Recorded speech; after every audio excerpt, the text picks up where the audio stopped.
నెలంతా కష్టపడి ఓపికతో ఉండి జీతం తీసుకునే టయానికి ఒక్క ఫైన్ పడిందన్న జీతం మొత్తం అటుపోతే ఎంత బాధ ఉంటుంది. ఈ ట్రాఫిక్ రూల్స్, ఈ ఫైన్లు ఇవన్నీ కూడా మనలాంటి డ్రైవర్ల కోసమే.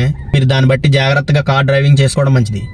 ఒకేసారి మా కోయిటోళ్ళ అందరి దగ్గర నుంచి వాట్సాప్ మెసేజ్లు ఏంటని ఓపెన్ చేసి చూశాను. ఇప్పుడు ఈ ట్రాఫిక్ రూల్స్ అండ్ ఫైన్స్ చూద్దాం ఒకసారి. చూడండి ఎలా ఉన్నాయో. సో ఈ అన్నింటిలో మనం ఏ చిన్న తప్పు చేసినా సరే చాలా పెద్ద మొత్తంలో లాస్ అవ్వాల్సి వస్తుంది. 150 దినాలు అంటే మన ఇండియాలో దగ్గరగా 40,000 రూపాయలు. ఇవన్నీ ఒక ఎత్తు అయితే ఇంకొకటి ఉంది మోస్ట్ ఇంపార్టెంట్. బై మిస్టేక్ లో కూడా నువ్వు డ్రైవింగ్ లో ఉండగా ఏ ట్రాఫిక్ ని కానీ, లేదా ఏ యాక్సిడెంట్ కానీ, లేదా ఏ ఫైర్ ఇన్సిడెంట్ కానీ నువ్వు రికార్డ్ చేసి సోషల్ మీడియాలో అప్లోడ్ చేసావంటే కనుక ఇది ముఖ్యంగా మనలాంటి యూట్యూబర్స్ కి ఏదో తెలిసి తెలియక మనం వీడియోలు తీసి అప్లోడ్ చేసేస్తూ ఉంటాం. ఇంతకు ముందంటే ఏదో జరిగిపోయింది, ఇప్పటి నుంచి కొంచెం జాగ్రత్తగా ఉండండి. ఎందుకంటే 100-150 దినాలు కాదు, అది 1000 నుంచి 2000 దినాల వరకు ఫైన్ పడుతుంది. ఏదో భయపెడుతున్నామని కాదు, జాగ్రత్తలు చెప్తున్నాం అంతే. ప్రాపర్ గా వెహికల్ ఉండాల్సిన డాక్యుమెంట్స్ పర్ఫెక్ట్ గా అన్ని ఫాలో అయితే హ్యాపీగా ఉండొచ్చు.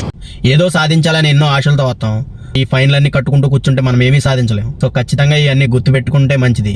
ఎండ్ ఆఫ్ ద డే మనం ఇంటికి వెళ్ళేసరికి మన చేతిలో ఏమీ ఉండదు. సో ఎలా వచ్చామో అలా వెళ్ళాల్సి వస్తుంది మళ్ళీ. సో సేఫ్ గా డ్రైవ్ చేయండి, రూల్స్ అన్ని పాటించండి. మీరు అనుకున్నది సాధించిన తర్వాత హ్యాపీగా ఇక్కడి నుంచి చిరునవ్వుతో ఇంటికి వెళ్ళండి. ఇదే నేను కోరుకునేది ఫ్రెండ్స్.